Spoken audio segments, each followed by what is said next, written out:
Nizamabad, Karimnagar, Adilabad, Medak graduate MLC ఎన్నికల్లో భాగంగా జిల్లా కేంద్రంలో ప్రెస్ మీట్ ఏర్పాటు చేసిన గ్రాడ్యుయేట్ ఎమ్మెల్సీ అభ్యర్థి అంజిరెడ్డి చిన్నమైల్. అంజిరెడ్డి కామెంట్స్: మొన్న ప్రవేశపెట్టిన బడ్జెట్ లో 12,75,000 పన్ను మినహాయింపు ఇచ్చింది.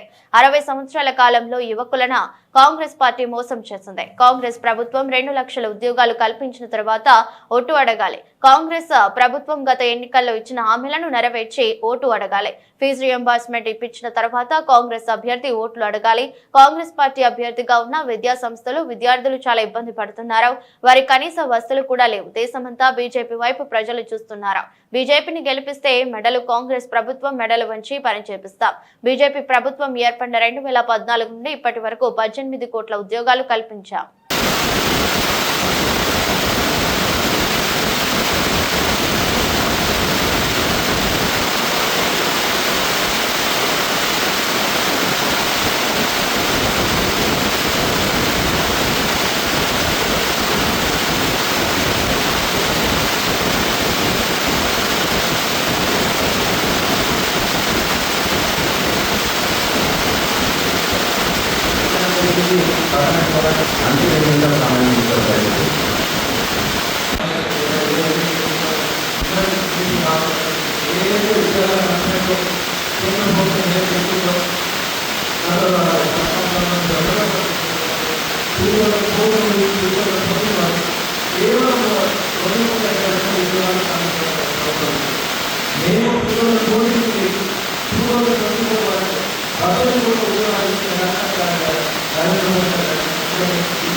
బడ్జెట్ కార్యక్రమంలో ఏదైతే 12,75,000 ఇన్కమ్ ట్యాక్స్ పెట్టిన తర్వాత హర్యానా తర్వాత ఢిల్లీ చేయడం జరిగింది.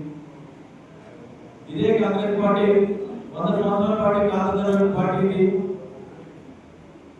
ఒకసారి ఆలోచించుకోవాలి. మేధావులు ఏంటంటే ఎప్పుడైతే 12,75,000 గత 60 సంవత్సరాల నుంచి ఇంతవరకు ఇంక్రీజ్ చేయకుండా, ఇన్కమ్ ట్యాక్స్ ఇంక్రీజ్ చేయకుండా చాలా మంది ఇబ్బంది పడుతూ ఉన్నారు.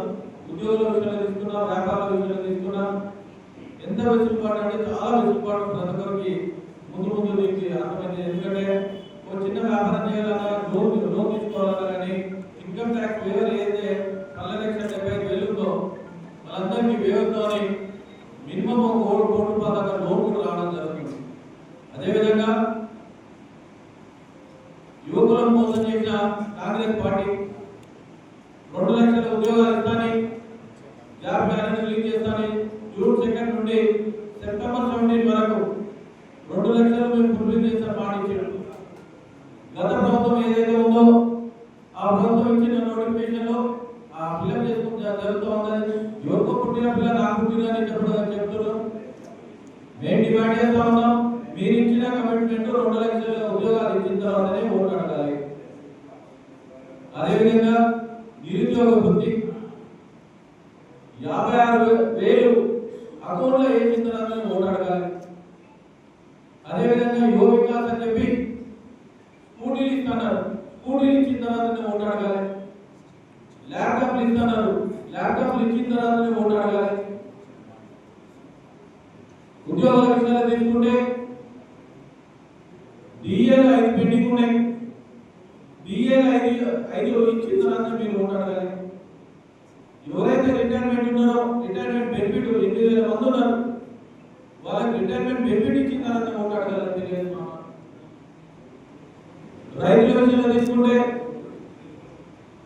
రైతు బంధు ఇంతవరకు ఇవ్వలేదు, రైతు బంధు ఇచ్చిన తర్వాత ఓటు అడగాలని తెలియజేస్తా ఉన్నాం. ఓల్డ్ ఏజ్ పెన్షన్ మీరు ఇచ్చిన మాట 4,000 ఇద్దరికి ఇస్తారని చెప్పారు. అంటే 6,000 రూపాయలు మీరు చూసుకోండి, 84,000 రూపాయలు మీరు అకౌంట్లో ఇచ్చిన తర్వాత ఓటు అడగాలని డిమాండ్ చేస్తాం. ఇంకొకటి మహాలక్ష్మి పథకం అని 2,500 వీళ్ళకి ఇస్తారని చెప్పారు.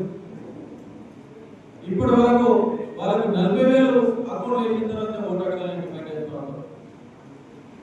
విద్యార్థులను ఏదైతే యువ వికాస్ లో 5 లక్షల రూపాయలు మీరు అమౌంట్ ఇస్తున్నారు, విదేశీ విద్యకు 26 లక్షల రూపాయలు అమౌంట్ ఇస్తున్నారు, ఇచ్చిన తర్వాత ఓటు అడగాలని డిమాండ్ చేస్తున్నాం. అన్నిటికన్నా ముఖ్యమైనది ఏంటంటే కాంగ్రెస్ పార్టీ క్యాండిడేట్ ఏదైతే విద్యా సంస్థలు ఉన్నాయో ఆయన కాంగ్రెస్ పార్టీలో ఉన్నాడు. కాంగ్రెస్ పార్టీలో ఎన్ని సంవత్సరాలు ఉన్నాడో నాకైతే తెలియదు. ఒకటే నేను డిమాండ్ చేస్తాం, మీరు కాంగ్రెస్ పార్టీలో ఉంటే ఏదైతే సుమారు 7,500 ఫీజు రియంబర్స్మెంట్ అమౌంట్ ఇవ్వాలో ఆ ఇప్పించిన తర్వాతనే మీరు ప్రజల తిరగాలని డిమాండ్ చేస్తా ఉన్నా. 7,500 కోట్లు ఏదైతే అమౌంట్ ఉందో మీ ముఖ్యమంత్రి గారు ఉన్నారు, విద్యా సంస్థలకు అమౌంట్ రాకపోతే వాళ్ళు శాలరీస్ ఇవ్వలేక విద్యా సంస్థలు చాలా ఇబ్బంది పడుతూ ఉన్నారు. మీకిట విద్యా సంస్థ ఉన్నది, మరి మీ దృష్టి రాలేదా? ముఖ్యమంత్రి గారు పోలేదా? మంత్రులు ఇంతమంది మంత్రులు మొన్ననే నామినేషన్కి వచ్చారు, మరి ఒక్క మాట చెప్పలేదా? అదేవిధంగా ఏదైతే ఫీజు రియంబర్స్మెంట్ అమౌంట్ వస్తలేదో విద్యార్థుల సర్టిఫికేట్